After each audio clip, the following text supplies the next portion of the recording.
everybody. Scott again. Just wanted to show you the new AVO Syncro Fogata. This was a release we did last year. We had some line extensions for the show.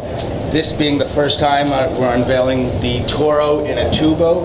Again, the color's extremely vibrant and very recognizable, and the different tobaccos we used in this were a step above in complexity and strength from our original Nicaragua launch. Again, Ecuador wrapper, Ecuador binder, and then 2 Nicaraguan fillers, again from Ometepe and Esteli, and some 3 other Dominican fillers, which really play nicely in making the blend come to life right off the bat of the cigar.